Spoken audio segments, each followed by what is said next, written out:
Bom, gente, boa noite, tudo bem? Então, nós estamos aqui hoje para dar continuidade ao nosso trabalho, ao nosso estudo, né? Nós precisamos fazer pelo YouTube, porque nós somos muitos, né? E isso é muito bom, quer dizer que nós somos muitos, não somos fracos, e a gente está vendo aí pelos resultados que os alunos andam conseguindo, né? Pelos avanços que a gente vê que os supervisores vêm trabalhando, os supervisores do núcleo têm nos comentado que os alunos estão progredindo. Então, isso quer dizer que vocês estão fazendo um excelente trabalho e isso dá muito ânimo para a gente continuar, né? Então, vamos lá, vamos prosseguir com o nosso estudo, né? Como que se dá a construção do conceito de número pela criança. Bom, eu gostaria primeiro de parabenizar a Raquel Maria. A Raquel Maria está aí, deixa um recadinho para a gente aí no chat. A Raquel Maria foi a vencedora, né? Lá no teste que nós fizemos, ela teve uma pontuação alta e ela respondeu primeiro, né? Então, esses eram os critérios. O livro está um pouco diferente do que o que vocês tinham visto, porque eu elaborei um outro livro, né, com atividades práticas e também com reflexões teóricas. Então, eu acredito que a Raquel vai ficar bastante satisfeita com o livro que vai trabalhar exatamente os 7 processos mentais básicos para a aprendizagem da matemática, né? O livro vai ser entregue na sua escola, tá bom, Raquel? Parabéns, viu? Bom, então vamos lá. O que nós vamos conversar hoje, né? Primeiro vamos fazer uma retomada do que a gente já conversou. A gente já conversou nos primeiros encontros, então como que se dá esse trabalho, essa aprendizagem da criança em relação a esse senso matemático, né? Nós também conversamos sobre os 7 processos mentais básicos e o mais importante disso é que vocês consigam fazer uma transposição para a prática pedagógica de vocês desses processos mentais básicos. Então, quando você fizer uma fila, né, por ordem de tamanho, você está trabalhando a seriação. Quando você disser que você quer uma fila, um menino, duas meninas, um menino, duas meninas, você está na sequenciação. Quando você disser, olha, eu quero uma fila só de quem tem o nome começado por vogal e só de quem tem o nome começado por consoante na outra fila, você está fazendo uma classificação. Quando você diz que fila tem mais alunos, né? Você está fazendo aí uma comparação. Então, o que a gente quer dizer? A gente quer dizer que esses processos mentais básicos, eles estão aí no seu dia a dia, né? Eles não precisam ser criados uma aula para eles. Não, eles estão no seu dia a dia. E é importante que você observe nas atividades práticas que você vai fazer, como esses processos são chamados, né? Como que eles são trabalhados ali. E aí nós vimos como que a criança constrói esse conceito de número, né? Hoje nós vamos retomar um pouquinho a questão da inclusão hierárquica e da ordenação. E nós vimos também como se ensina número para a criança, porque a gente viu que não é uma transmissão arbitrária, não é uma transmissão cultural, né? O ensino de número. O nome do número sim, mas o conceito de número não. Hoje a gente vai conversar sobre a importância do papel da recitação e da contagem, né? E como que esse ambiente aritmetizador, o que esse ambiente pode favorecer as crianças. Nós temos uma cultura de que a sala de aula ela é um ambiente que privilegia talvez mais o letramento, né? Porque a gente tem muitos suportes textuais expostos na sala de aula, nós temos textos, nós temos cartazes, nós temos painéis com gibis, né? Com livros, e às vezes nós não temos um ambiente aritmetizador, um ambiente que chame a matemática, né? E também, às vezes, nós temos uma falsa ideia que nós chamamos a matemática na aula de matemática. Não, o ambiente aritmetizador ele tem essa característica. Toda situação, ela é uma situação matemática, né? Tudo pode ser considerado matemática. Bom, nós, no último encontro, também conversamos sobre os 3 tipos de conhecimento, né, que o Piaget vai considerar. Então, nós vimos do conhecimento social, o conhecimento físico e o conhecimento lógico-matemático. Então, o conhecimento social é aquele que é transmitido socialmente pela cultura, né? Então, são os valores, essas normas aí. Veja bem, qual é a fonte desse conhecimento social? Ela é sempre externa, porque a cultura, alguém mais experiente é que vai dizer a esse sujeito passar aquela informação, aquele valor, aquela regra, né? As atividades, o conceito de número, ele não pode ser entendido como um conhecimento social. Porém, a recitação, né, ela é um conhecimento social. Tanto é que as crianças recitam até 30, até 40, até 100, e isso não quer dizer que elas saibam, né, o que é aquele número que ela está recitando. Como uma criança, por exemplo, lá de 1 ano e meio, ela pode virar para a água e falar água, né? A água, ela aprendeu, é um conhecimento social, mas ela não tem o conceito de água, né? Ela não entende ainda o que é água, né? Então, isso vai acontecer com essa recitação e também a grafia desse numeral.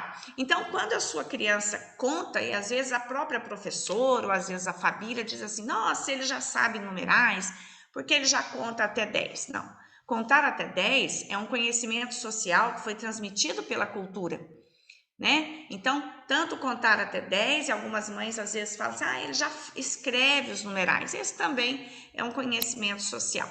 Como a criança escrever as letras não garante que ela esteja alfabetizada, né? Agora, isso não diminui a importância da recitação. Então, a recitação é algo importantíssimo. A gente não pode tirá-las das nossas aulas, né? Então, a gente precisa contar a quantidade de crianças por meio da recitação, a gente precisa contar a quantidade de elementos num conjunto por meio de recitação, fazer brincadeiras, né? Que a gente tenha recitação, jogos. Então, a criança precisa recitar esses numerais, compreender essa sequência, né, desses numerais.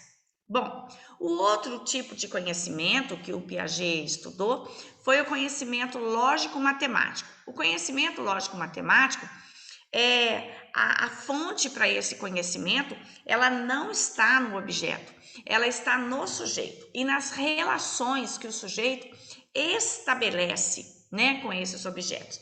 Então, vocês se lembram daquele exemplo que a gente trabalhou? Se o elefante ele é grande ou é pequeno, então, no nosso imaginário, o elefante é grande, mas nós temos que lembrar que o elefante é grande, mas depende, né? Nós estamos falando em relação a que esse elefante é grande. Então, essa relação de grande e pequeno, ela é uma relação que ela é construída por meio do conhecimento lógico-matemático. Mas, ô Gisele, para onde eu trago isso lá nos numerais? Então, o numeral 15, por exemplo, ele é um numeral maior ou menor? Depende, né? O numeral 15 ele é maior que o 14 e todos os que o antecedem, e ele é menor que o 16 e todos que o sucedem. Então, a grandeza maior ou menor, né? Muito ou pouco, ela não está no 15 propriamente dito. Ela está na relação que esse 15 estabelece com os outros numerais, né? Então, por que isso aqui é importante? Porque a construção do conceito de número, ela vai ser feita a partir do conhecimento lógico-matemático. Essa relação que a criança vai estabelecendo com os objetos. Então, por isso a importância de nós trabalharmos a comparação, a seriação, os 7 processos mentais básicos, né? Porque quando ela compara, ela percebe, se ela tem um conjunto de 7 e um conjunto de 8, ela vai perceber que o conjunto de 8 tem mais elementos que o conjunto de 7. Então, o conjunto de 8 tem mais elementos. Mas quando ela compara o conjunto de 8 com o conjunto de 9, ela vai perceber que o conjunto de 8 tem menos elementos que o conjunto de 9. Então, ter mais ou menos elementos não está no 8 em si, né? Está na relação que ele estabelece. Olha, e isso é tão importante quando a gente olha para fração, por exemplo. Então, aí os professores de 5º ano, a gente começa a perceber, a criança, então, ela olha lá para 1/9, né? E ela olha para 1/8.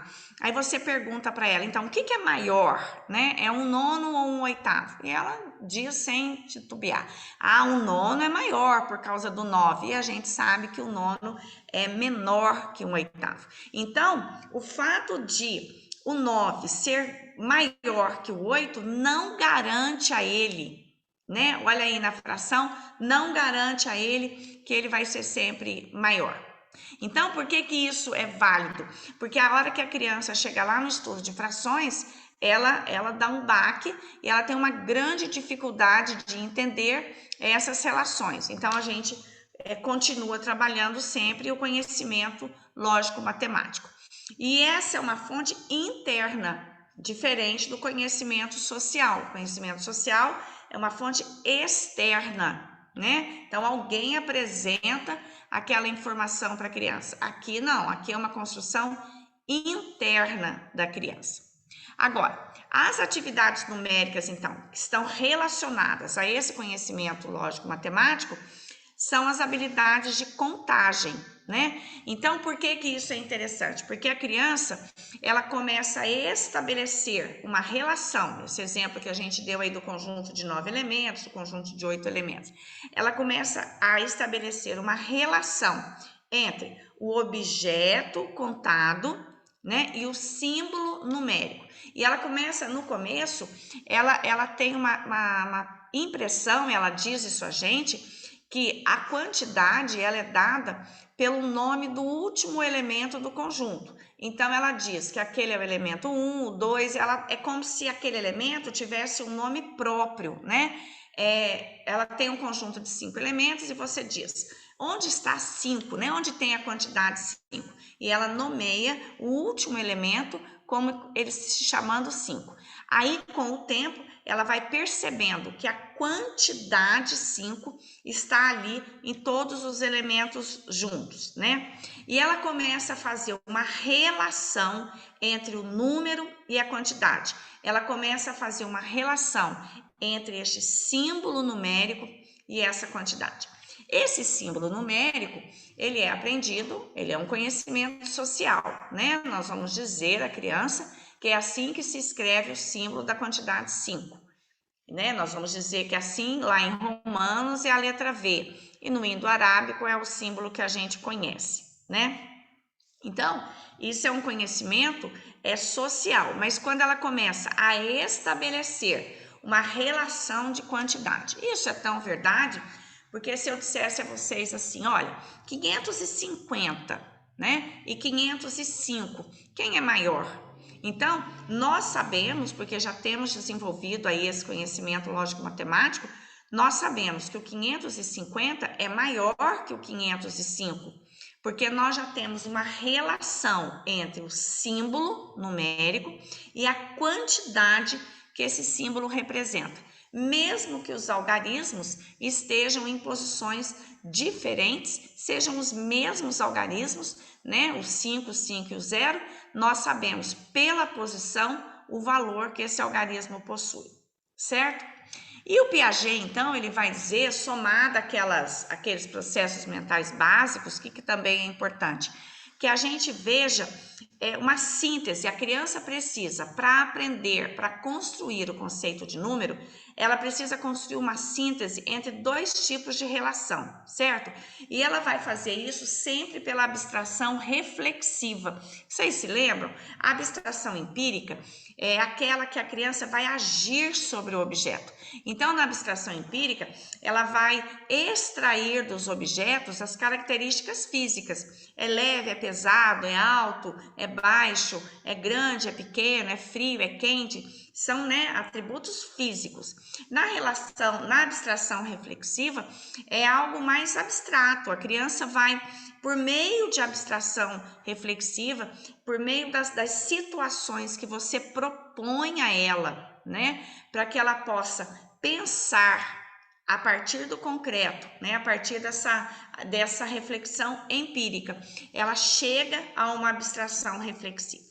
E para que a criança, então, construa o conceito de número, ela precisa ter uma síntese de duas relações. Primeiro é a ordenação. A ordenação é quando a criança consegue ordenar os objetos, né? Fazer essa contagem aí dos objetos, sem que ela conte nenhum objeto 2 vezes e sem que ela deixe nenhum objeto de ser contado.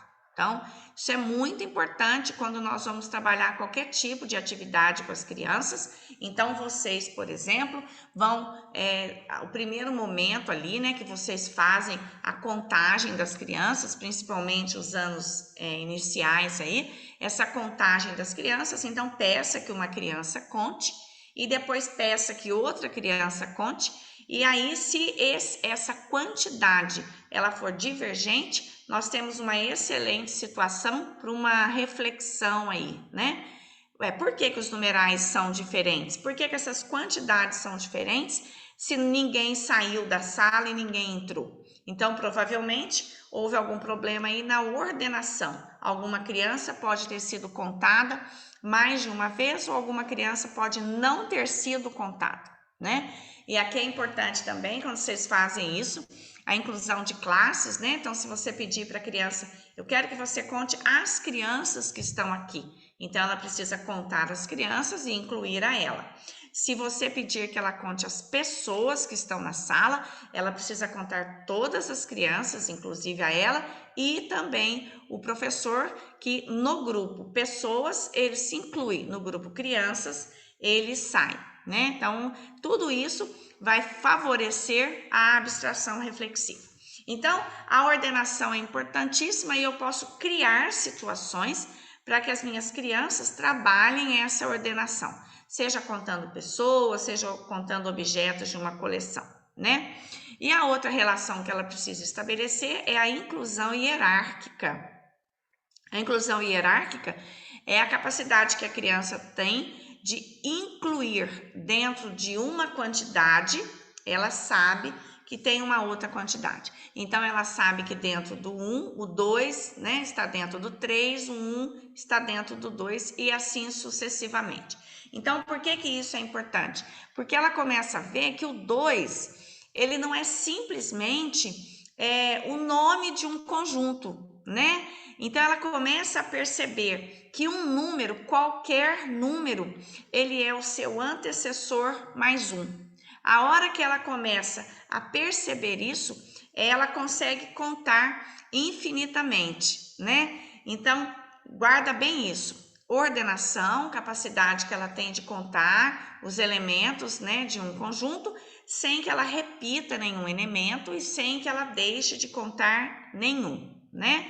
E a inclusão hierárquica é quando ela consegue incluir um elemento dentro de outro elemento. Então, ela vai incluindo o 2 dentro do 3, o 3 dentro do 4, e a gente consegue observar muito isso quando a gente faz os conjuntos com as crianças. Então, ela tem um conjunto de 15 elementos. Então, você fala, então, como é que você faria para ter 16, né? Para ter 16, eu colocaria mais um. Uma das atividades desse livro que a gente fez aí, né, que vai disponibilizar para a Marta, é exatamente isso. Nós colocamos 2 bolos. Um bolo, por exemplo, ele tem 5 velas. No outro bolo tem 3 velas. E olha, eu estou trabalhando com números naturais, mas olha aí o professor de 4º, 5º anos, como podem trabalhar isso com frações, por exemplo, com decimais, né? Olha lá. Então, um bolo de 5 velas, um bolo de 3 velas. E a pergunta é, os bolos têm a mesma quantidade de velas ou quantidades diferentes? Quantidades diferentes, né? O que eu posso fazer para que eles tenham a mesma quantidade de velas? Então, eu tenho várias situações, né? Eu posso, aí que vem a reflexão, a abstração reflexiva. Muito simples, você pode tirar todas as velas de todos os bolos, eles vão ficar com 0. Eu posso colocar uma vela num bolo, uma vela num bolo. De um bolo eu tiro 2, do outro bolo eu tiro 4. Eu posso numa eu tiro uma vela, fica com 2 velas, no outro eu tiro 3 velas, fica com 2 velas. Então, olha como que a criança começa a perceber como que é formado, lá no bolo de 5 velas, como que é formado o numeral 5? Ele é formado de 1 mais 4, ele é formado de 2 mais 3, ele é formado de 4 mais 1, ele é formado de 3 mais 2, né? Ou então a criança pode dizer assim, ó, é muito simples, você pode pegar uma vela aqui desse bolo de 5, passar para o bolo de 3, o bolo de 3 vai ficar com 4 e o bolo de 5 vai ficar com 4. Então, ela começa a perceber que 5 menos 1 é 4 e 3 mais 1 é 4. Então, eu consigo trabalhar a inclusão hierárquica em todas as situações, né? Mesma coisa lá na fração, ó, eu tenho aqui um conjunto com 3 sétimos, no outro eu tenho um conjunto com 4 sétimos. Como que eu faço para que eles tenham a mesma quantidade, né? Então, um conjunto vai passar para o outro, certo? Bom, vamos seguir. Então, qual que é o objetivo, né? Quais são os objetivos que nós temos no nosso estudo? E primeiro, compreender a importância da recitação e da contagem. Por que isso, gente? Por que isso vem como objetivo e principalmente o objetivo primeiro? Porque às vezes nós fazemos essa contagem de uma maneira tão mecanizada, né? 1, 2, 3, 4, 50, 51, 52, e não paramos para refletir com as crianças sobre isso. É como se a criança cantasse aí uma cantiga, uma parlenda, e não compreendesse o significado do que ela está cantando, né? Ou contando.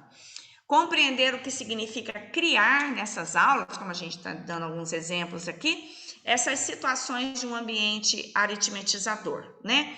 E nós vamos dar uma pincelada hoje em relação à literatura, exatamente como um recurso para favorecer a construção do conceito de número. Por que uma pincelada? Porque nós vamos ter algum módulo específico só para isso, tá? Só para a gente conversar sobre a literatura. Ó, façam suas sugestões no chat, façam perguntas que nós vamos respondendo, tá bom? Então, interajam aí com a gente, digam o que vocês andam fazendo aí na recitação, né? Outra questão, às vezes a gente acha que a recitação é algo só dos alunos menores. Então, eu já estou trabalhando lá com os meus alunos, por exemplo, numerais com 5 ordens, né? Eu já estou lá na ordem da dezena de milhar, não é? Ótimo! Então, eu vou criar uma situação na minha sala que eu possa recitar os numerais, né, com dezena de milhar, mas eu estabeleço um critério. Nós vamos recitar os numerais de 10 em 10, nós vamos recitar os numerais de 100 em 100. Então, eu crio uma situação, aumentando o grau de complexidade da atividade, porque se eu estou recitando na ordem das dezenas de milhar, estou recitando de 100 em 100, eu tenho uma complexidade em que o número, o que ele é? Ele é o seu antecessor mais 100 e não o seu antecessor mais 1. Então, há uma complexidade aí, né? Então, a recitação. As crianças pequenas possuem conhecimentos sobre a série numérica oral. Sim, elas já chegam na escola sabendo fazer essa contagem, né? Geralmente, elas contam até 10, sabem indicar nos dedinhos, né, essa quantidade, né? O que é um alerta para nós? Que nessa recitação, com certeza, ela vai fazê-la sem pensar na quantidade. Por isso que ela é um conhecimento social, né? Agora, realmente, não é possível que uma criança construa o conceito de número sem que ela tenha essa sequência numérica. Então, a sequência numérica ela é importantíssima e ela vai surgir da recitação. Então, o que a gente está vendo aqui? A gente está vendo que a gente precisa tanto do conhecimento social, que vai vir do símbolo, do nome desse símbolo, né? E também dessa recitação, mas que isso vai favorecer depois esse conhecimento lógico-matemático, onde ela começa a estabelecer relação de número, né, e quantidade, de símbolo e quantidade. Ela olha, por exemplo, para um 9, para um 6, embora eles sejam muito parecidos, né, só uma questão espacial aí, ela olha para o 9 e para o 6 e ela sabe exatamente quem é maior. Porque o aspecto de maior ele não está no 9 nem no 6. Ou melhor, o aspecto de quantidade, ele não está no 9 nem no 6. Eu não olho para o 9 e enxergo a quantidade 9. Como eu não olho para o 6, enxergo a quantidade 6. Eu não olho para 1/8, enxergo a quantidade 1/8. Não olho para 1/9, enxergo a quantidade 1/9. Né? Então, isso vem por abstração reflexiva. Olha a questão dos numerais decimais. Então, o que é 5 centésimos? O que são 5 décimos, né? E aí a criança olha lá para 5 décimos com a representação de 0,50, né? Então, 50 décimos, 50 centésimos, né? E os 5 décimos ali. Então, como que é importante a gente trabalhar essa reflexão com as crianças? Bom, são diversas as competências que a gente pode trabalhar com essa recitação convencional do dia a dia, como a gente está falando aqui. Então, eu posso contar com as crianças menores partindo de um em um, eu posso contar partindo de 5 em 5, de 10 em 10, eu posso contar na ordem crescente, decrescente. Então, os professores aí desses anos mais avançados do ensino fundamental 1, eu posso fazer essa contagem tanto na ordem crescente quanto na ordem decrescente e posso alterar a complexidade dessa contagem, né? Então, eu conto de 5 em 5, a hora que eu vejo que os alunos já têm essa recitação com uma certa fluência, eu vou aumentando a quantidade, né? E claro que isso vai ajudar muito a criança no cálculo. Olha o contar de 5 em 5, como vai ajudá-lo depois, por exemplo, na questão das horas, né? Como que isso vai ser importante para ela. Bom, quando a gente tem, então, vamos trazer um pouquinho da teoria aqui, né? Olha a importância da oralidade como forma de aproximação com a ideia de número e sua nomeação. Num primeiro momento, a criança vai nomear, né, esse numeral, esse símbolo, quase que de uma forma assim automática, né? O que a gente disse lá, ela dá a esse numeral, ela dá como se ele fosse até um nome próprio a ele, né? Depois ela começa a perceber que existe aqui uma quantidade, né, que está por trás dele aí.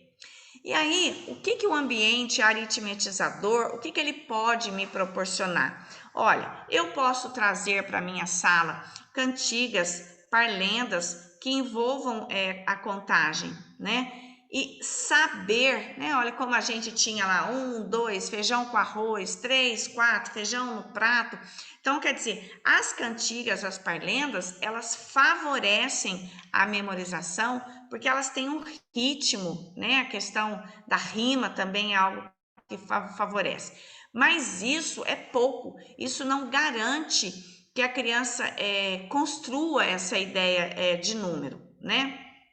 Tanto é que quando eles estão contando, eles chegam lá no 29, aí eles fazem 20, 10, 20, 11, até que ela entenda que o 20 mais 1, né, o 29 mais 1 vai ser o 30 e não vai ser o 20, 10. E olha como isso é importante, tanto essa contagem na ordem crescente ou decrescente. Então, a gente observa isso quando a gente está estudando multiplicação com as crianças e a gente precisa ensinar a elas algumas regularidades, né? E até algumas possibilidades de favorecer essa memorização. Então, a gente, por exemplo, a criança ela tem que memorizar lá 5 vezes 9, né? E aí ela tem uma grande dificuldade de memorizar, mas ela sabe 5 vezes 10, porque a tabela do 10 é uma tabela mais fácil de ser memorizada. Se ela foi bem trabalhada nessa contagem em forma regressiva, vai ser fácil para ela entender que contando de 5 em 5, antes dos 50, eu vou ter o 45, né? Bom, e aí, quais são as destrezas, né, nessa recitação? Então, como que a gente pode trabalhar essa habilidade da criança ter bastante destreza. Então, olha como os professores de educação física podem ajudar o professor regente. Então, no momento em que as crianças estão contando, elas podem intercalar palavras, por exemplo. Eu posso fazer a contagem e eu determino que a cada número par eu tenho que falar o nome de uma cor. Eu posso fazer a contagem e dizer, olha, todas as vezes que o número for terminado em 0 ou 5, nós temos que falar o nome de que seja de uma cor, o nome de um animal. E aí as crianças, né, estou pensando em educação física, mas o professor regente também pode trabalhar isso.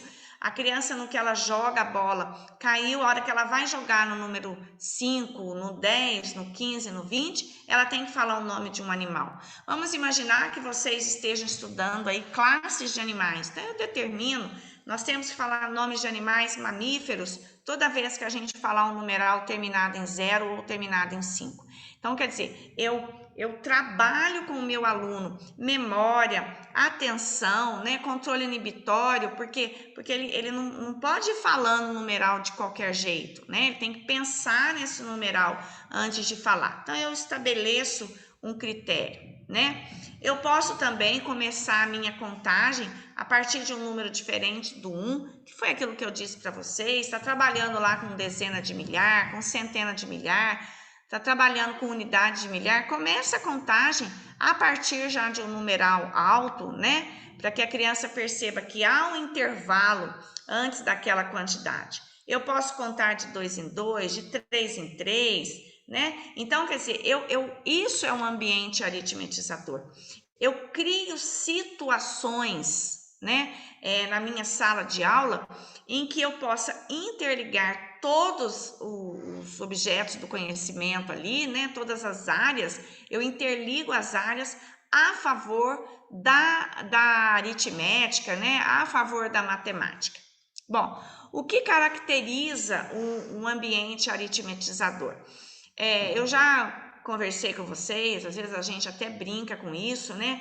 Que muitas vezes a sala de aula, ela é perigoso, porque às vezes ela tem uma característica de uma festa de aniversário, né? Porque os enfeites, eles são extremamente lúdicos, mas eles não fazem nenhuma referência a algo que eu queira chamar a atenção da minha criança, para que ela possa fazer uma reflexão para aquela imagem ali. Então, explicando melhor. Observem agora, façam uma memória do ambiente da sua sala, né? Não é porque você tem lá na frente aquele quadro numérico lá que vai do 1 até o 100, não é porque a gente tem aquele quadro numérico que garante que as crianças conhecem até o numeral 100. Eu preciso estabelecer com as minhas crianças regularidades em que ela observe que a coluna do 10, ela sempre está aumentando de 10 em 10. Então, isso é interessantíssimo, né? Então, o que eu faço? Eu vou cobrir alguns numerais lá do meu quadro e vou dizer para minha criança quais foram os numerais que eu cobri hoje antes de vocês chegarem na sala.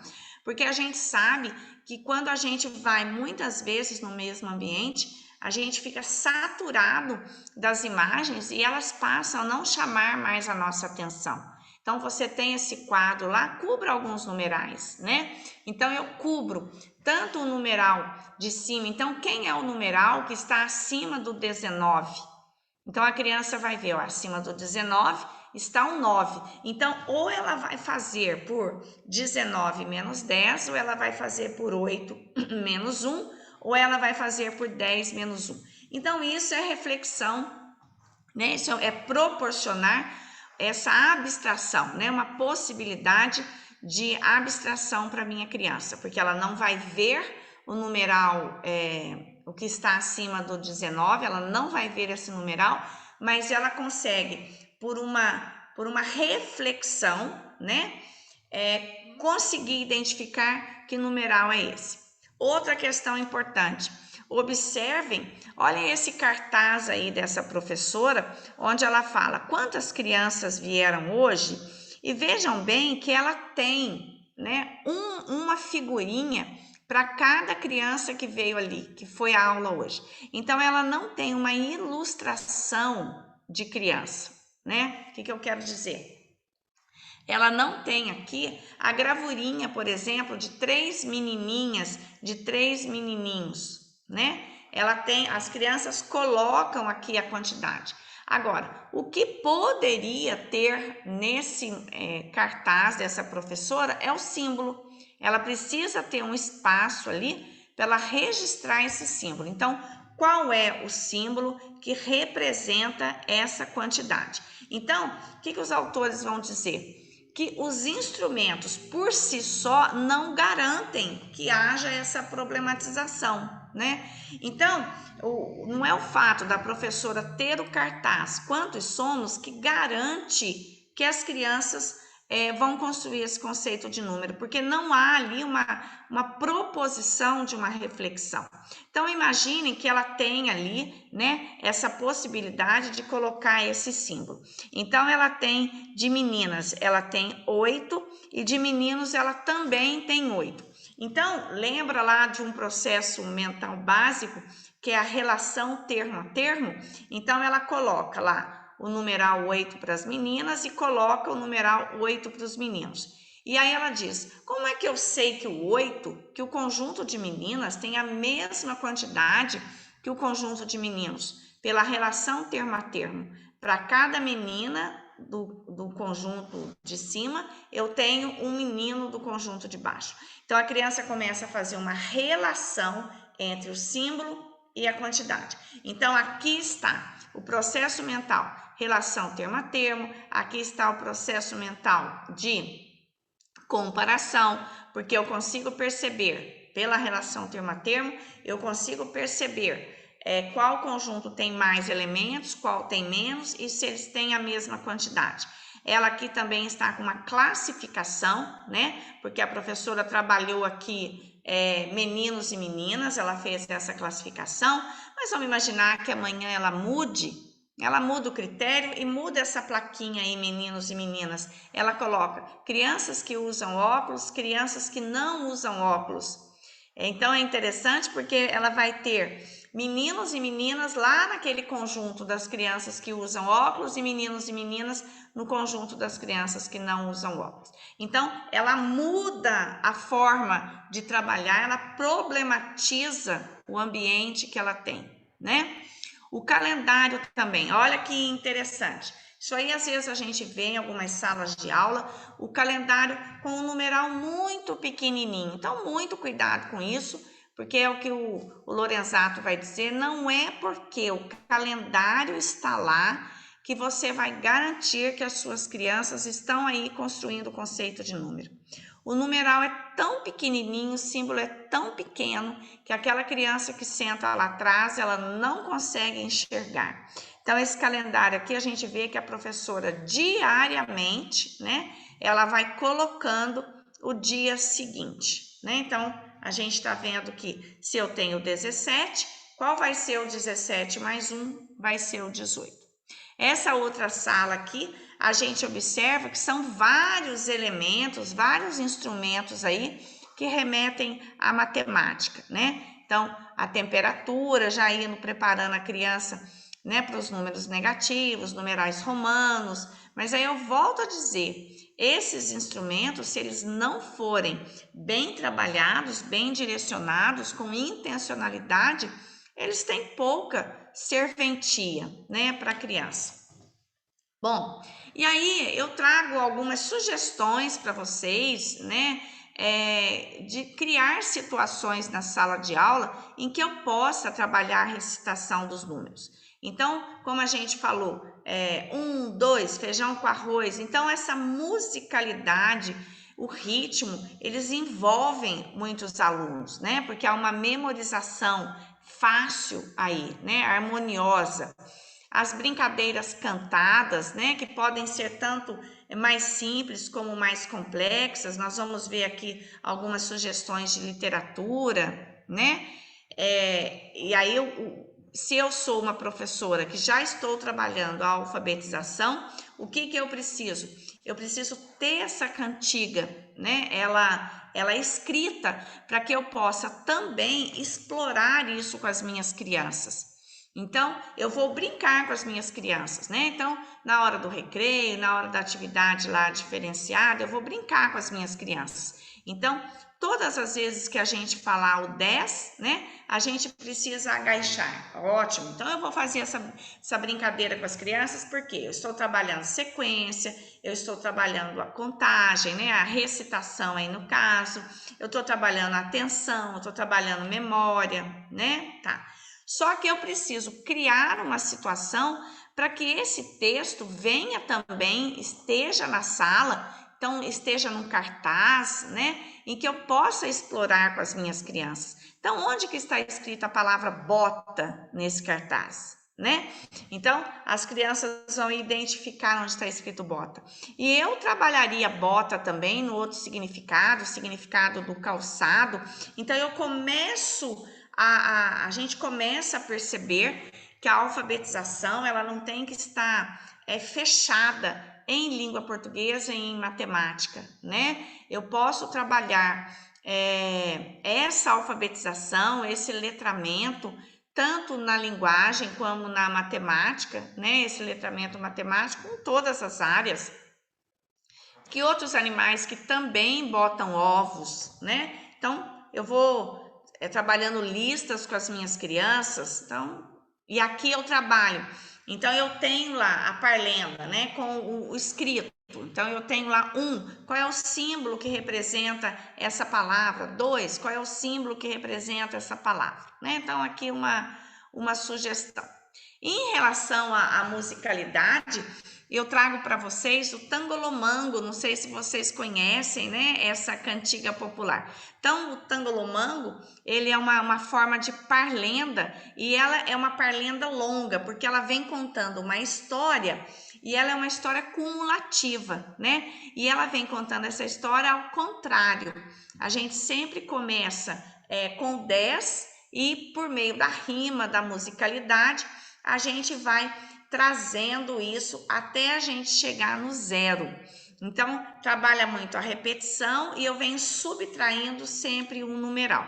Só que, como ela tem a rima, então ela me favorece muito, né? Eu coloco aqui, né, o que significa o tangolomango. Então, é esse texto aí, né, de tradição oral, que é bem interessante. Eu vou compartilhar com vocês esse tangolomango, mas aí seria uma atividade bem interessante vocês fazerem com as crianças e inclusive de vocês criarem um tangolomango com elas. Então, a professora alfabetizadora, ela cria um tangolomango com as crianças, né? Então, olha lá, uma família numerosa, tinha muita filharada, eram 10 mocinhas nervosas, só faziam trapalhada. Então, eu trabalho a rima, né? Então, ele tem uma estrutura que o segundo verso vai rimar com o quarto, e aí eu venho assim por diante. Ah lá, eram 10 irmãs numa casa, uma foi ser muito snob, deu tangolomango nela, e das 10 ficaram 9. Então, snob rima com 9, né? Eram 9 irmãs numa casa, uma foi fazer biscoito, deu tangolomango nela, e das 9 ficaram 8. Então, vamos imaginar que eu estou trabalhando com as minhas crianças esse tangolomango, né? Alguns outros que eu vou enviar para vocês. Eu tiro a palavra biscoito e pergunto às minhas crianças, que outra palavra poderia ter aqui? Quer dizer, que outra palavra rimaria com biscoito que poderia entrar aqui? Eram 8 irmãs numa casa, uma foi amolar canivete, deu tangolomango nela, e das 8 ficaram 7. Eram 7 irmãs numa casa, uma foi quebrar o pé dos móveis, deu tangolomango nela, e das 7 ficaram 6. Eram 6 irmãs numa casa, uma foi colocar um brinco, deu tangolomango nela, e das 6 ficaram 5. Então, olha que interessante, a professora trabalha o cartaz com as crianças, né? Então ela vem trabalhando cartaz, então aí ela já colocou arte, porque a gente observa que foram as próprias crianças, né, que construíram essas menininhas. Ela está trabalhando a contagem, né? Ela está trabalhando a rima aí com as crianças. Eram 5 irmãs numa casa, uma foi fazer teatro, deu tangolomango nela e das 5 ficaram 4. Então, se não fosse a palavra teatro, qual seria aí a palavra? Eram 4 irmãs numa casa, uma foi falar francês, deu tangolomango nela e das 4 ficaram 3. Né? Vocês já brincaram com o tangolomango, né? Já conheciam? Escrevam aí no chat, né? Vão interagindo aí com a gente. Eram 3 irmãs numa casa, uma foi andar nas ruas, deu tangolomango nela e das 3 ficaram 2. Eram 2 irmãs numa casa, uma foi arrancar a pluma, deu tangolomango nela e das 2 ficou só uma. Olha, eu já trabalho plural, eu trabalho singular. Era uma irmã numa casa, ela foi fazer feijão, deu tangolomango nela e acabou-se a geração. Então, é um texto que trabalha com repetição e ele vem numa sequência decrescente, né? Que é interessante para a gente trabalhar com as crianças, até com uma questão da própria autoria. Então, eu trago aqui uma sugestão, né? Porque a proposta é essa, que a gente consiga. Eu tiro as palavras que rimam, né? Mantenho os numerais, tiro as palavras que rimam e peço para que a criança possa completar. Eu posso pedir à minha criança que coloque na frente do nome desse numeral, eu coloco aí o símbolo desse numeral. Então, vamos imaginar que eu estou lá trabalhando frações. Eu coloco aqui, eu crio um tangolomango com frações, né? Então, quer dizer, como que eu faço para que esse momento de aprendizagem da matemática seja um momento que eu possa interagir com outras áreas do conhecimento. Então, aqui eu estou com a arte, né? Eu estou com a língua portuguesa e por aí vai. Então, eu trouxe aqui o tangolomango inteirinho, né? Depois vocês vão receber esses slides, que vocês podem até trabalhar na sala, projetar com as crianças, e aí as crianças vão trocando as palavras, né? A autora usou tal palavra, usou biscoito, nós vamos usar qual palavra, né? Por aí vai. Bom, talvez vocês conheçam, né? Chá das 10 é uma gracinha de livro que vai trabalhar exatamente as 10 velhinhas, né? E elas foi acontecendo alguma coisinha com elas e elas foram ficando para trás, né? Então é muito bonitinho o livro. A Casa das 10 Furunfufelas, muito bacana também. Os 10 Patinhos. Então, quando nós formos trabalhar literatura, nós vamos trazer esses livros aqui, né? Os 10 Sacizinhos da Tatiana Belink, eram 10 Girinos, é uma graça de livro. Então, a literatura, é claro, né? Ela sempre vai focar para esse prazer, para esse deleite, né? A literatura ela não deve ter um enfoque pedagógico, mas eu posso trabalhar a literatura mesmo com o deleite, até para que a criança possa essa fruição, né? Então, como que esse autor, como que essa autora pensou esse texto, né? Que critério ela usou para poder escrever? Então, olha como é um texto que nasce, mas ele nasce de uma reflexão, de um pensamento, porque ela tinha que ter um critério. Ela começa com 10 girinos, e aí o que vai acontecendo com os girinos para que eles possam ir desaparecendo, né? Então, olha aí a metamorfose do sapo. Então, quer dizer, eu vou usando a literatura para transformar as minhas aulas em situações agradáveis, né? Uma outra proposta de atividade aqui é contando ratos. Olha, isso daqui, essa atividade, ela foi retirada de uma proposta que eu acho que vale muito a pena vocês acessarem, que é o YouCubed. O YouCubed, ele é no Mentalidades Matemáticas e ele é muito interessante, porque ele vai trabalhar o conceito de número, ele vai trabalhar várias, eu vou colocar aqui para vocês, tá? ele vai trabalhar várias situações para vocês poderem trabalhar a matemática com os alunos. E os alunos maiores também. Então, se chama Mentalidades Matemáticas, e a hora que você entra no site, você encontra o YouCubed, né? Então, tem propostas de professores, né, de outros países, e eu selecionei essa Contando Ratos para vocês. Então, é uma história que a gente coloca, né, os 10 ratinhos na grama, e aí eu tenho uma cobra, chega, uma cobra muito faminta, ela chega e ela vai colocando rato por rato dentro de uma jarra. O que é interessante aqui para quem está com os anos iniciais? Interessante é que a criança perceba de quantas maneiras diferentes ela tem para representar o número 10, essa quantidade 10. Porque quando ela tem um ratinho no jarro, ela tem quantos na grama? Quando ela tem 2 ratinhos no jarro, ela tem quantos ratinhos na grama? E assim sucessivamente, até que ela perceba que quando ela chega na mesma quantidade no jarro e na grama, ela começa a fazer a ordem inversa. Então, se antes ela tinha 4 ratos no jarro e 6 na grama, depois ela vai ter 6 ratos no jarro e 4 na grama, né? Então, olha como que isso é importante depois para a criança, ela perceber que tudo isso vai dar 10. 6 mais 4 vai dar 10 e 4 mais 6 vai dar 10. Olha a hora que ela entrar na multiplicação, né? 2 vezes 4 é 8 e 4 vezes 2 também é 8. Bom, então, o que o autor vai dizer? Olha, a professora pode trabalhar com tampinhas representando os ratinhos e com um copinho plástico representando essa jarra.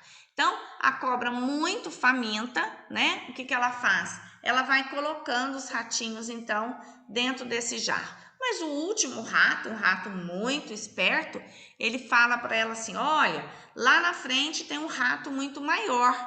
E a cobra, então, se achando, né, muito esperta, o que ela faz? Ela deixa o jarro lá e vai buscar esse outro rato maior. Quando ela chega perto, ela vê que era uma pedra.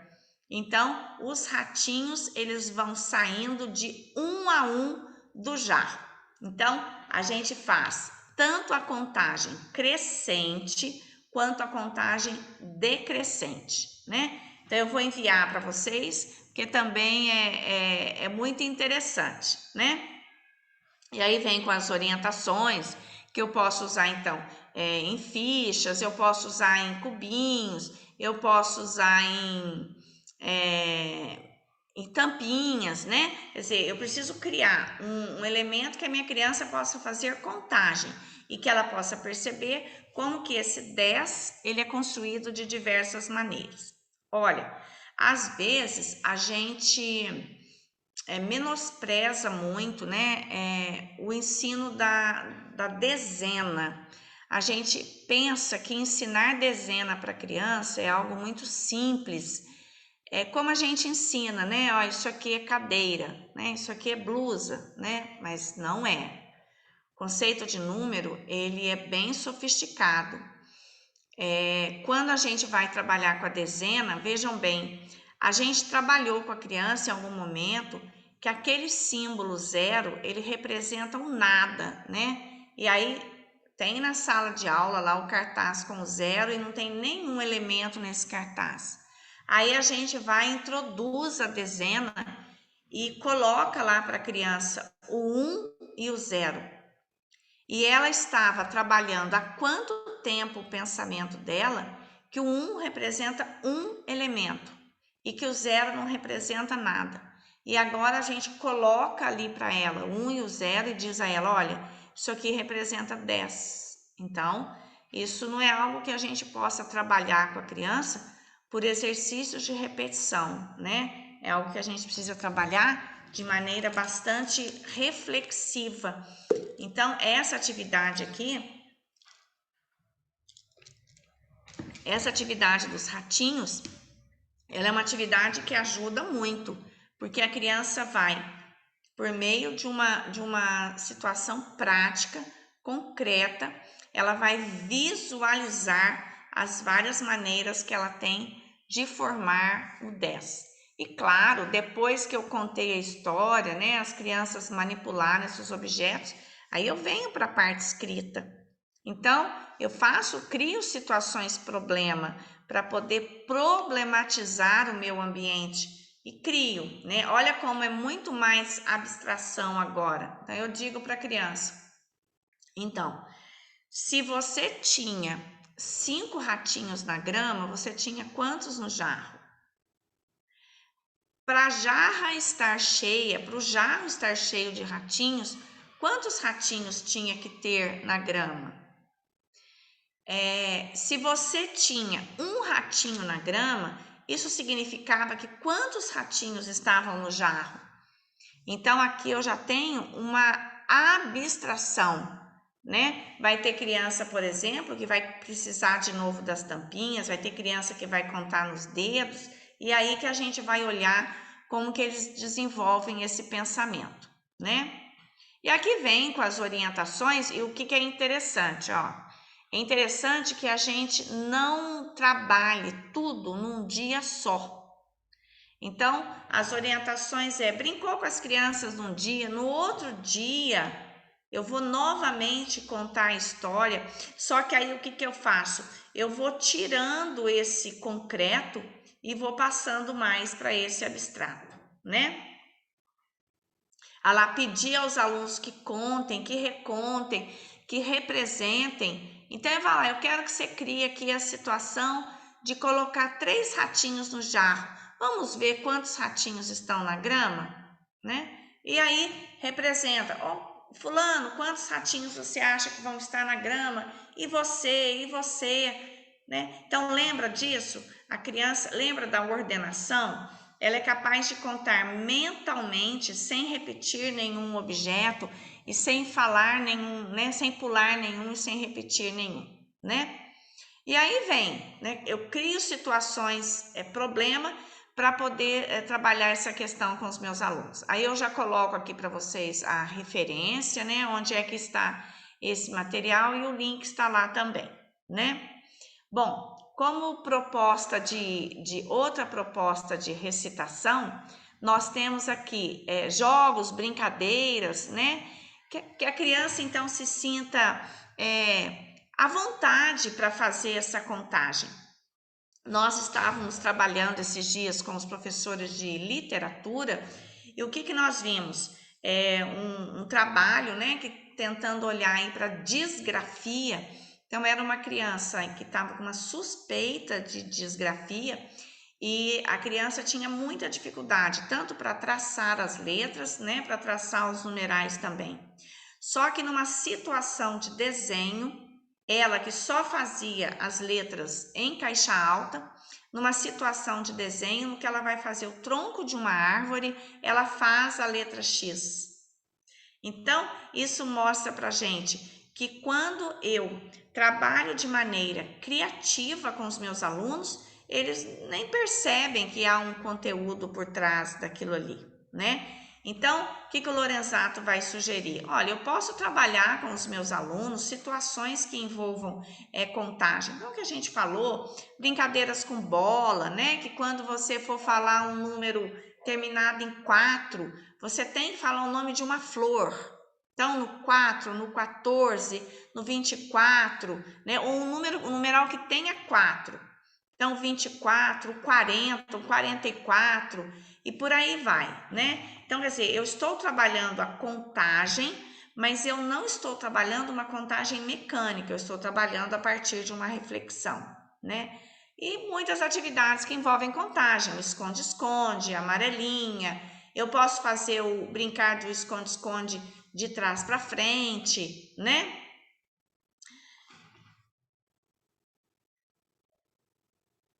Ah lá, aí ele vai sugerir, né? Um jogo que eu posso fazer dentro da sala é o conte até. Então, eu formo com as minhas crianças um círculo, né? Eu falo, conte até o 19, por exemplo.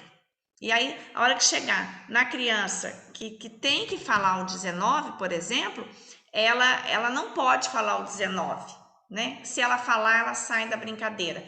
E eu posso fazer isso contando de 2 em 2, eu posso fazer isso contando de 5 em 5 e estabeleço um limite superior que não pode ser dito. Eu posso fazer isso, por exemplo, de trás para frente. Então, eu crio situações que vão muito mais do que simplesmente uma contagem, né? Um numeral atrás do outro. Eu estabeleço um critério com os meus alunos para que seja uma contagem aí reflexiva, né? Se as crianças ainda precisarem pensar na sequência para ver qual número que vem em seguida, elas vão ter um pouco mais de dificuldade de prestar atenção no momento de parar. Então, por que isso aqui é importante? Eu começo sempre do mais simples. Então, eu faço essa atividade com as minhas crianças contando de 1 em 1, depois eu faço atividade contando de 2 em 2, eu faço atividade contando de 3 em 3.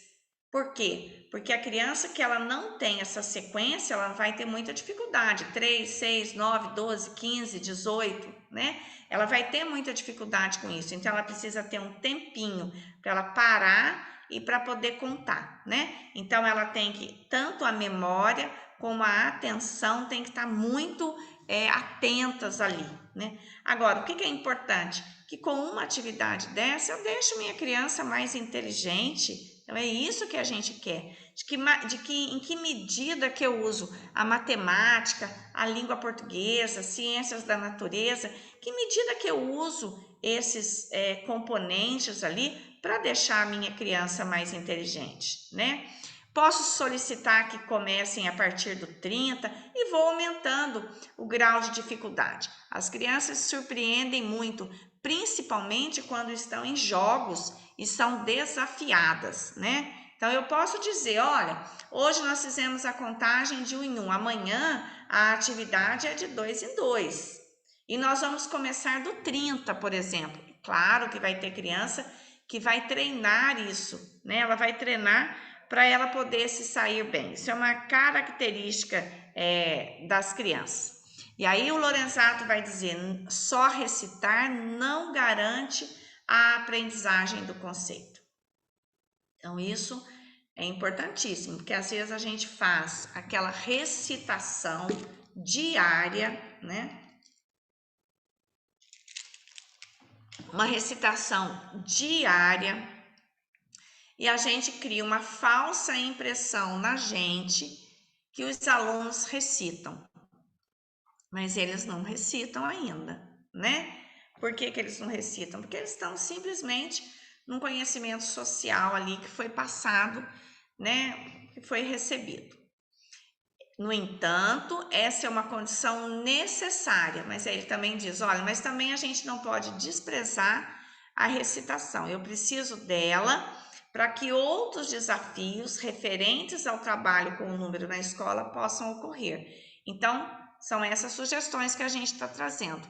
À medida que eu trabalho a recitação, eu mudo o grau de complexidade da atividade.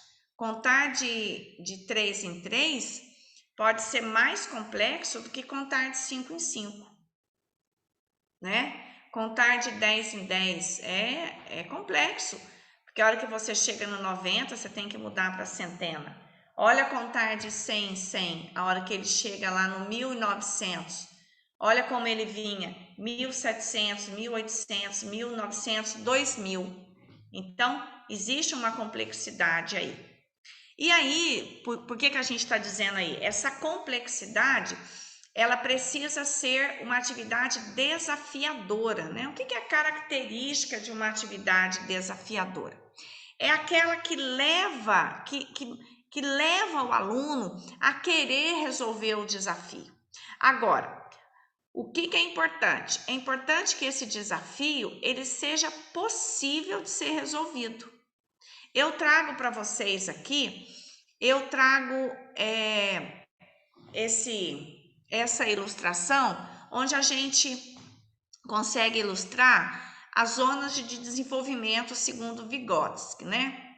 Então, onde é que tem que incidir suas atividades? O que está na zona de desenvolvimento real? Olha, na zona de desenvolvimento real está todo o conhecimento que a sua criança já tem. Tudo que você sabe está na zona de desenvolvimento real. Então, se você ficar trabalhando com as suas crianças atividades que estão na zona de desenvolvimento real, a sua criança vai aprender muito pouco, mas ela não vai aprender porque ela já sabe, na verdade, né?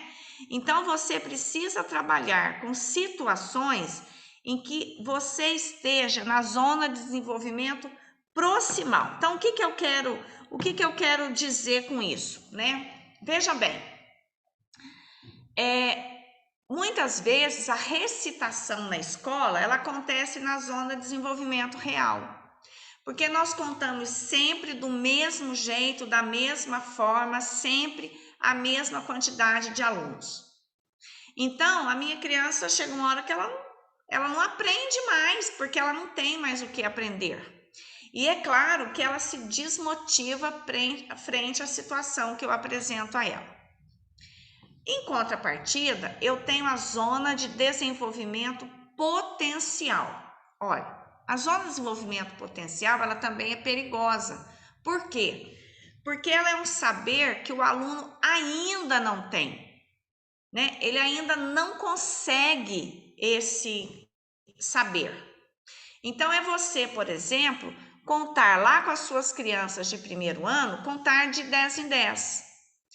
Essa é uma zona perigosa de você atuar, porque as crianças não sabem fazer, não vão conseguir fazer, e isso vai gerar uma indisciplina na sala muito grande, um descontentamento muito grande. Então, essas duas zonas extremas, elas são zonas perigosas de você atuar. A zona em que a gente deve atuar é a zona do desenvolvimento proximal. Por quê? Porque nessa zona eu me coloco como mediadora.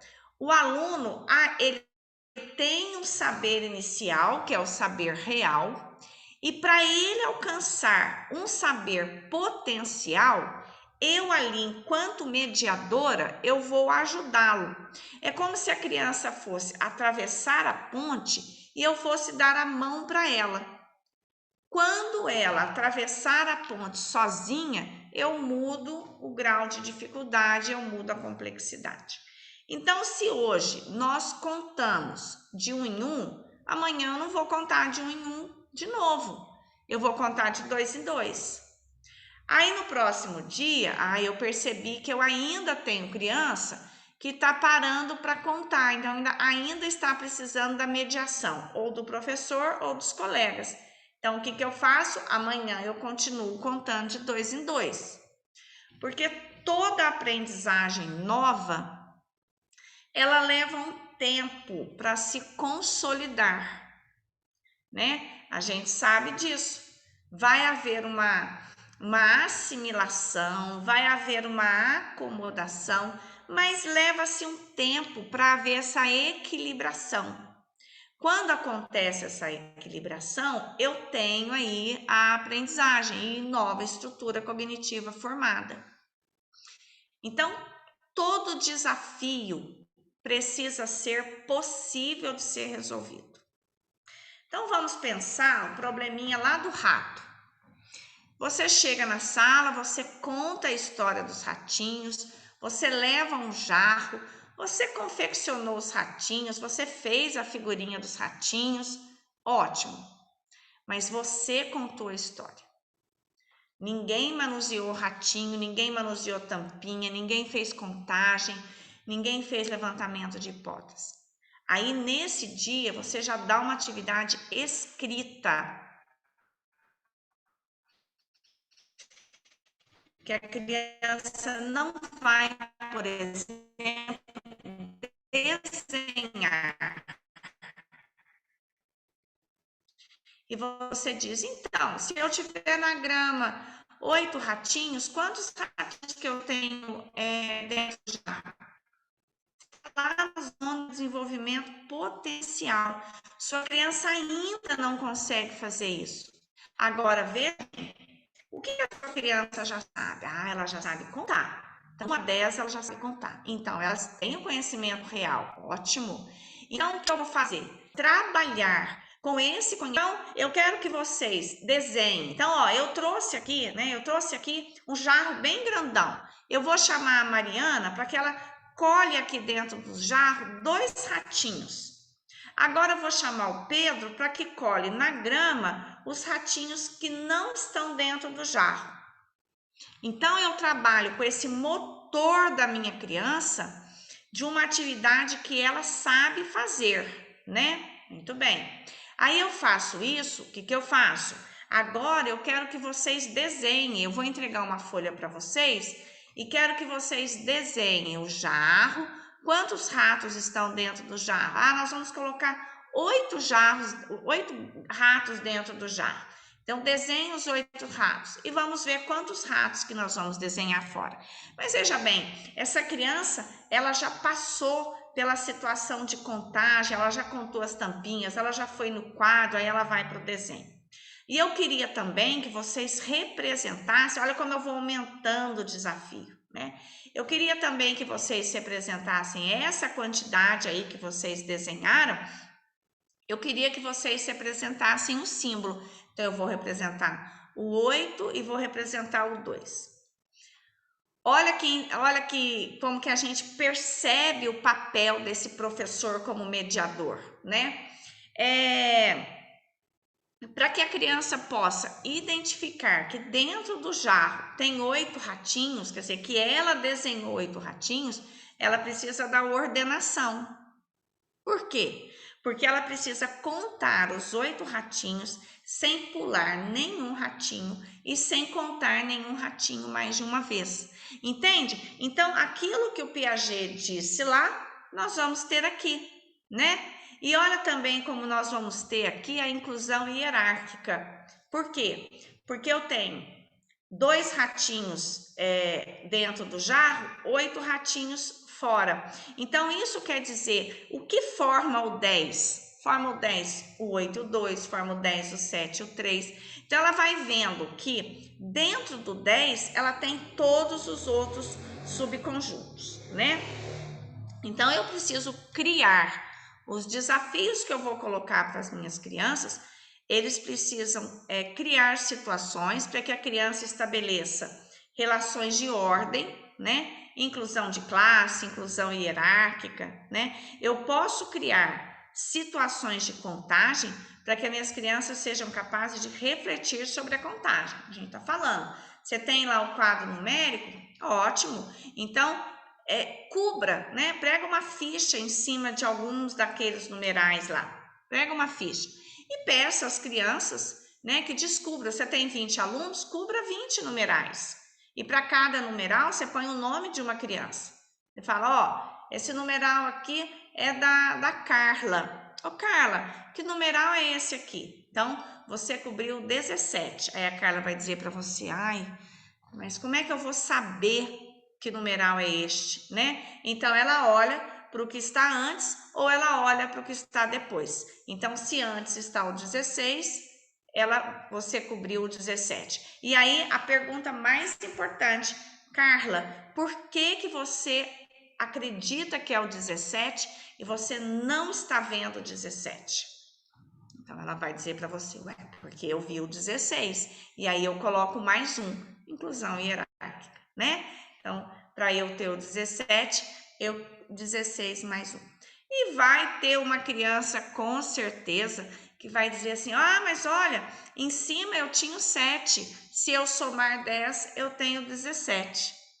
Então, vai ter uma criança que vai dizer isso, né? Que vai dizer também que tinha o 18. Então, a gente consegue criar situações que são desafiadoras para as crianças, que é um desafio possível de ser resolvido por eles, né? Tanto pela criança como pelos pais.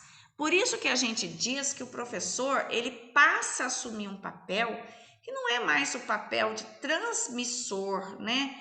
ele passa a construir o papel de mediador. Então, ele cria um ambiente que solicita dessa criança situações para ela pensar. Então, foi o que eu disse para vocês. Eu estou lá com os alunos maiores. Eu estou trabalhando dezena de milhar. Tá? Então, eu levei na minha aula hoje, segunda-feira, eu levo um envelope e digo para as crianças, olha, aqui dentro eu tenho um numeral, né? E se vocês adivinharem, o dia que vocês adivinharem, nós vamos ter 5 minutos a mais de recreio. Isso é um desafio, né? Então, eu vou desafiar as minhas crianças de maneira lúdica, mas eu estou promovendo um ambiente aritmetizador.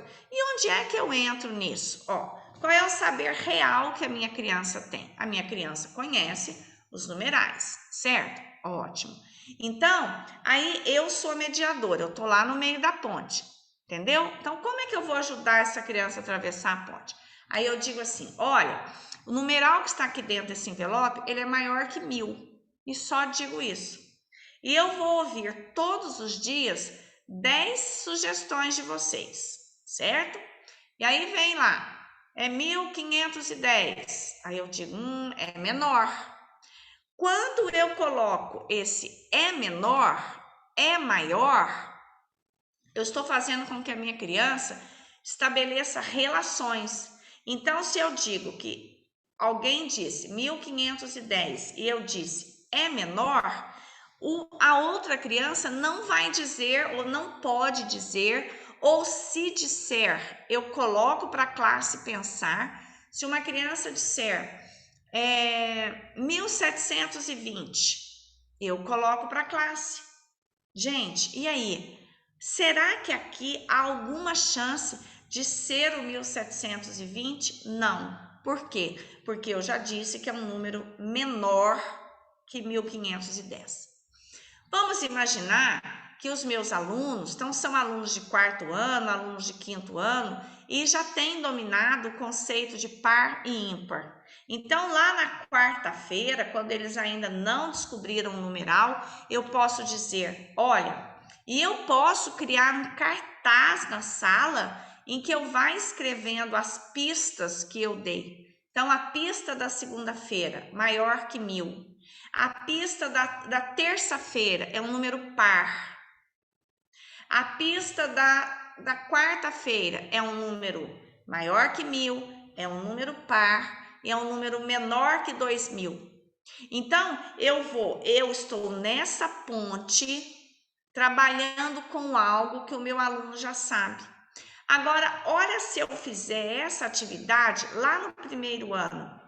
Essa mesma atividade, a atividade é a mesma, porém lá no primeiro ano ela está na zona de desenvolvimento potencial.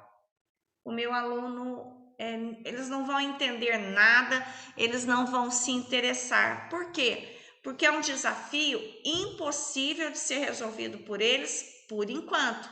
Quando eles estiverem com novas estruturas cognitivas formadas, com certeza eles vão conseguir. Eu posso, lá na quinta-feira, eu digo, olha, é um numeral maior que 1000, é menor que 2000, ele é par e ele tem a ordem das centenas ocupada pelo algarismo 0. Então, vejam bem como eu começo lá na ponte, a ensinar o meu aluno a construir relações, a estabelecer relações. Olha quantas situações que eu tenho aí de comparação que o meu aluno vai fazer. Pode ser esse numeral? Não, esse numeral não pode porque ele não é par. Pode ser esse numeral? Olha a inclusão de classes. Esse numeral pode ser porque ele é par. Mas ele não pode ser porque ele é menor que 1000, entende? Então, o mesmo numeral, ele entra no grupo do par, mas ele sai da possibilidade de resposta porque ele é menor que 1000. Então, eu gosto muito dessa ilustração aqui para a gente ressignificar, acho que duas questões bem importantes. A primeira é cuidado com atividades prontas. né? Principalmente atividades que a gente busca na internet, muito cuidado com elas. Por isso que o material que vem do núcleo para vocês, ele vem a partir de uma habilidade da BNCC. Isso é importante pelo seguinte motivo. Eu já digo a você, né, a professora responsável, ela já disse para você, professor regente, qual era a habilidade que ela ia trabalhar durante o bimestre. Ela já diz o que ela espera do seu aluno. Então, e é uma habilidade que vai comungar com a sua também, porque é uma habilidade que se refere ao seu ano. Agora, então, isso é um aspecto importante. Observar a habilidade para que eu não busque atividades que não vão favorecer aquela habilidade. E um outro elemento importantíssimo, é aí que está a riqueza do professor. Você na sala de aula, você tem alunos, você está com determinado conhecimento. Vamos pensar um conhecimento bem motor, uma habilidade motora. Amarrar cadarço. Você vai ter na sua sala de aula meninos na zona de desenvolvimento real, que já sabem amarrar o cadarço. Você vai ter meninos da zona de desenvolvimento proximal, que é aquele menino que até amarra o cadarço, mas ele precisa de alguém ali mais experiente que ele para ir orientando, que pode ser você, pode ser um colega. E você tem meninos na zona de desenvolvimento potencial para o assunto amarrar cadarço. Ele não sabe amarrar cadarço, nem com você ajudando, ele não sabe, ele não consegue. Então, se você der uma atividade de amarrar cadarço, esse aluno não vai fazer, esse aluno ele vai chorar, ele vai complicar a situação ali. Por quê? Porque está muito fora do que ele sabe. Por que eu estou trazendo isso aqui? Porque aí está a beleza do nosso trabalho. A gente saber ficar nesse real, nesse proximal, nesse real, nesse proximal, para que esse proximal consiga chegar ao potencial. Quando esse proximal ele avança, ele virou real. Quando eu não preciso mais da sua ajuda, eu já tenho conhecimento real. Eu sei fazer sozinho. Então, em relação à construção do conceito de número, seja você trabalhando qualquer situação. Você está trabalhando expressão numérica, você está trabalhando aí frações, você está trabalhando decimais, o que você está trabalhando? Lembre-se sempre disso. O que o seu aluno sabe e o que o seu aluno precisa aprender. E que situações você vai colocar na ponte, onde você possa mediar e ajudar esse aluno a conseguir aprender até que ele possa dispensar você e não precise mais de ajuda e esse conhecimento se torna real. E aí eu trago para vocês assim, qual que seria a frequência então para eu trabalhar a contagem com os meus alunos, tanto na educação infantil como nas séries iniciais. E quando eu digo séries iniciais aqui, eu estou me referindo até o 5º ano, né? Então, porque vocês trabalham o sistema de numeração, não é? Então, semanalmente. Então, eu preciso privilegiar semanalmente. E se nós olharmos aí, nós temos que buscar na própria base. Então, eu tenho que trabalhar números, então, semanalmente. Eu tenho que trabalhar álgebra, eu tenho que trabalhar grandezas e medidas, eu tenho que trabalhar estatística e probabilidade, eu tenho que trabalhar geometria. Então, eu tenho que passar por todas as unidades temáticas semanalmente. Agora, o que eu não posso me esquecer é de variar o foco. Então, eu vario esse foco, eu vario o grau de complexidade, eu vario a diversidade das atividades, né?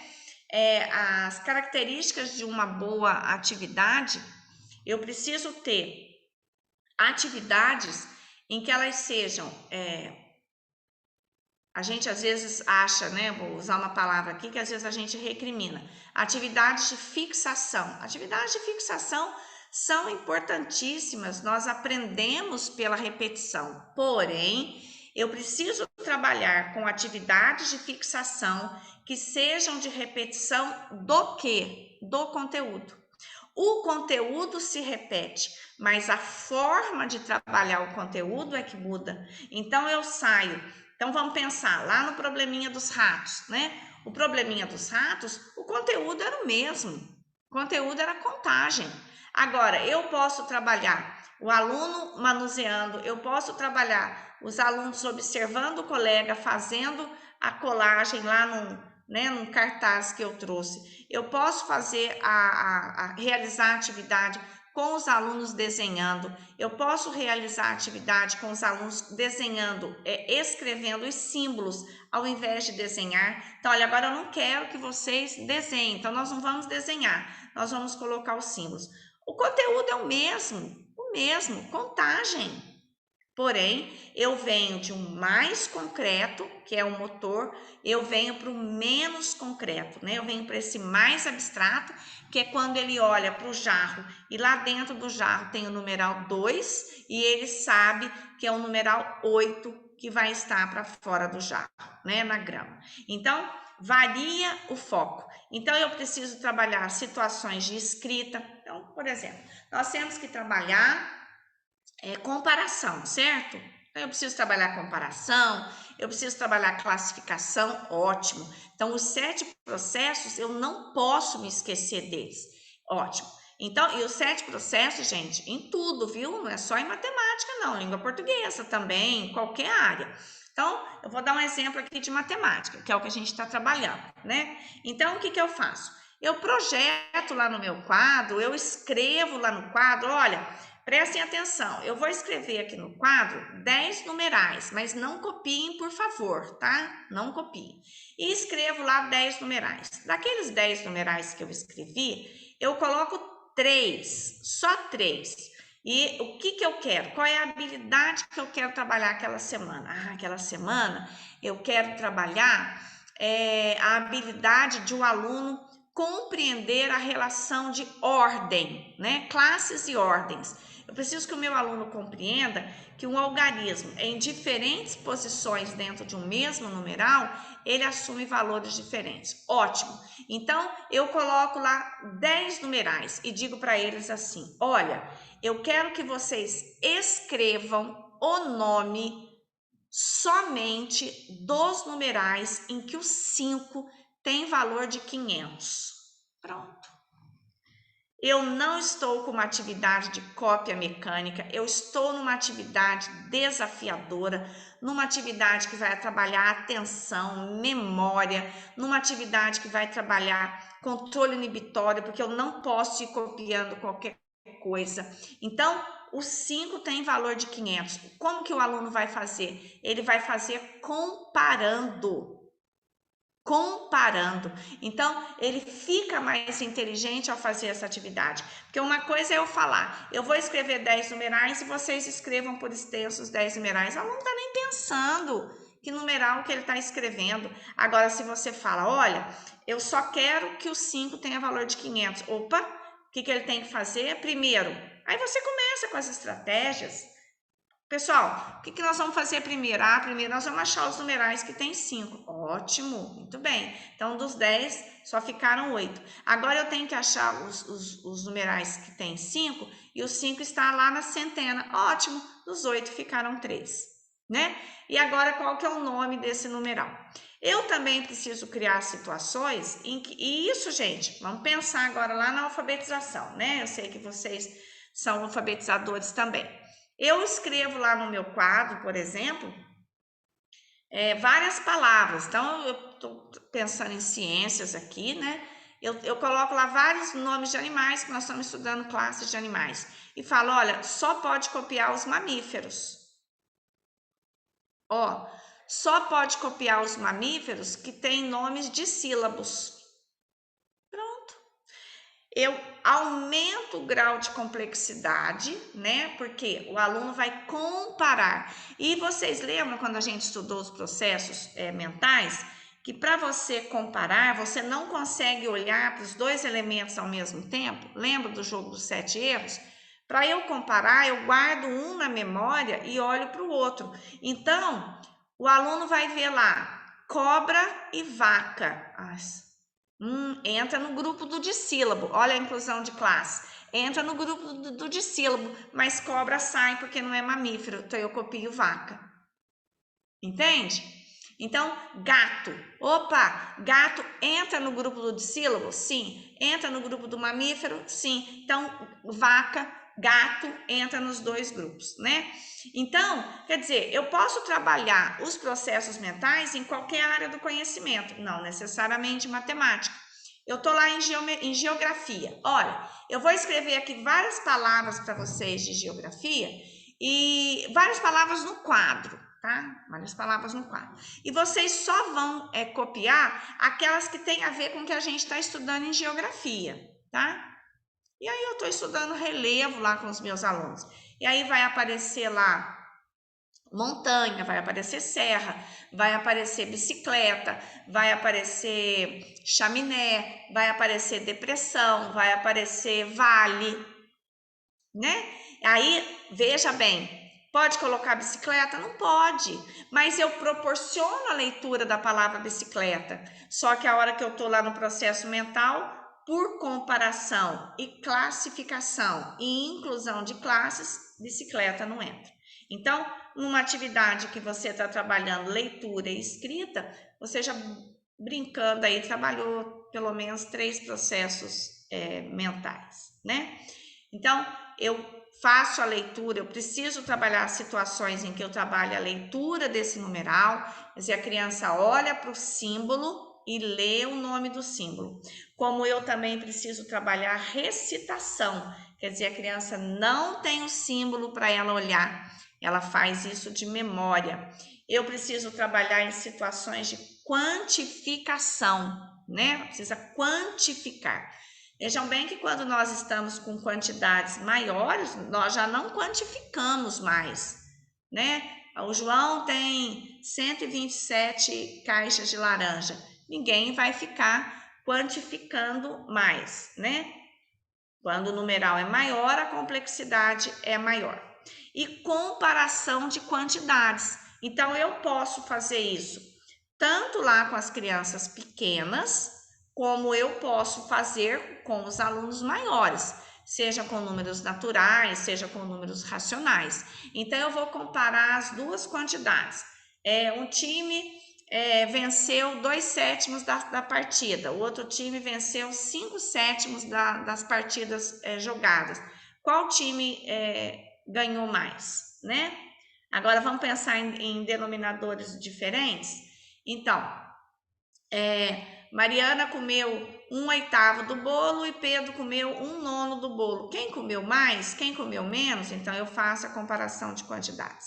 E aí eu tenho lá 77.070, 70.707. Qual é maior?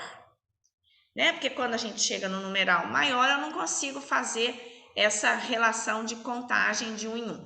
Mas isso precisa ser trabalhado com os pequenos, né? Para que eles possam ter essa habilidade, né? E aí a gente vai caminhando já para o finalzinho. Vocês deixem aí as suas dúvidas, suas questões, né? Que como vocês estão deixando aí, tem um pessoal aqui ajudando a responder, né? E vamos pensar juntos aqui, só para a gente fechar e para a gente sintetizar. O trabalho com números, ele deve privilegiar propostas para o desenvolvimento da contagem, com fins de quantificação ou comparação de quantidades. Então, veja bem, não pode ser um trabalho que eu simplesmente desenvolva atividades de pura recitação. Eu tenho que trabalhar com a contagem com quantificação. Eu preciso comparar. Então, um exemplo lá. Os que usam óculos, os que não usam óculos. Tem que comparar qual conjunto tem mais e qual conjunto tem menos. Eu coloquei lá no quadro vários exemplos de animais e falo, olha, agora eu queria que vocês classificassem para mim, tá? Vai ter um exercício desse lá no e-book. Eu queria que vocês classificassem o que é ave, o que é mamífero, o que é réptil, tá? Depois eu faço a pergunta, qual conjunto tem mais? Represente esses nomes de animais por um símbolo. Então, eu represento 7, 4 e 2. Qual conjunto tem mais? É o conjunto que tem 7. Mas como que você sabe disso? Porque eu fiz uma relação termo a termo quando eu tenho os elementos do conjunto. 7 comparado a 5 tem 2 nomes a mais. Porque olhando para o algarismo 7 e olhando para o algarismo 5, eu não consigo ver quem é que tem mais, né? Então, quando eu tenho isso, eu estou aqui... ele está sem efeito. Quando eu tenho isso, essa comparação de quantidades, isso é um conhecimento lógico-matemático. Porque nessa situação, o 7 é maior que o 5, o 5 é maior que o 2. Ué, como é que o 5 pode ser menor que o 7 e maior que o 2, né? Então, o atributo maior ou menor, ele não está no 5. Ele está na relação que o 5 estabelece com o 7 e com o 2, né? E outra habilidade, né? E outra mais relacionada à leitura, à escrita ou recitação numérica. Isso é o conhecimento social. Então, aqui fecha, né? O começo do nosso encontro, nós falamos do conhecimento social, a gente falou primeiro, né? E depois o conhecimento lógico-matemático. Então, o conhecimento social é o que a cultura apresenta a esse aluno. Então, eu apresento para o aluno a cultura que a fração eu vou ler 7/12avos. Isso é cultura. A cultura apresentou isso, né? Aí eu vou dizer, olha, avos quer dizer parte, por isso que é centavos, né? São partes do 100. Então, isso é cultura. E isso não garante que o menino sabe fração. Isso não garante que o menino sabe números, né? Então, eu posso muito bem trabalhar com o meu aluno fração e ele saber ler frações, como ele pode saber ler numerais até 30 e não saber o que está por trás ali de um 7/12avos, né? Então, eu preciso trabalhar a comparação. Ele precisa quantificar, ele precisa contar para quantificar e estabelecer relações, conhecimento lógico-matemático, onde tem mais, onde tem menos, né? Mas ele também precisa ter a leitura, ele precisa ter essa recitação, ele precisa ter essa escrita, que é conhecimento social, né? Para realizar com sucesso uma contagem com a intenção de quantificar, passa-se por um processo que envolve muitas aprendizagens, que não se darão de uma única vez, foi o que a gente disse. Eu não posso já chegar e já ir lá para a zona de desenvolvimento potencial. Eu preciso ir com bastante calma, partindo sempre do concreto, até que eu consiga chegar nesse abstrato, né? Então, primeiro, esse aluno ele vai juntar os objetos que vão ser contados, separando esses objetos. Por quê? Porque lembra, ele não pode contar nenhum mais de uma vez e nem deixar nenhum de ser contado. E isso vale, gente, para tudo, viu? Então, você está trabalhando frações com seus alunos, leve um material manipulativo, né? Ordenar os objetos para que todos sejam contados e cada um só pode ser contado mais de uma vez. Ele precisa ordenar os nomes aprendidos, né? Então, os nomes que ele aprendeu lá por meio do conhecimento social, 1, 2, 3, 4, ele precisa levar isso lá na numeração dos objetos, né? Que vai olha como a recitação ajuda. Então, ele recita, ele sabe 1, 2, 3, 4, 5, mas a hora que ele está fazendo essa contagem, ele sabe identificar, olha o termo a termo, para cada nome, um objeto, né? Ela associar cada objeto a ser contado a um e um único nome. Reconhecer que o último número falado ao final da contagem se refere à quantidade total de objetos e não apenas ao último deles. É onde a gente fala, onde é que você tem 5? Ela mostra o último elemento. Aí ela começa a fazer uma confusão, né? Mas não uma confusão, é um material para a gente trabalhar. Ela começa a confundir o aspecto do cardinal com o ordinal. Quinto é o último elemento da série, mas a quantidade 5, ela está na série toda, né? Muito bem, gente. Então, coloquem aí suas observações, suas considerações, né? Que nós vamos aí interagindo com vocês. A gente às vezes recebe, né? Supervisores comunicam para a gente situações que vocês estão fazendo, aplicando, né? Isso que a gente vem dividindo com vocês, assim, com tanto carinho e tanto compromisso, né? E perceber que professores levam isso também com bastante seriedade para a sala de aula, né? Com certeza vão colher os frutos. A lista de presença eu vou enviar agora aos supervisores, né? Aos supervisores, e eles vão encaminhar para vocês aí nos respectivos grupos e vocês já preenchem lá, tá certo? Aí, o nosso próximo encontro, nós vamos ainda continuar falando do ambiente aritmetizador e o nosso foco agora vai ser a literatura infantil.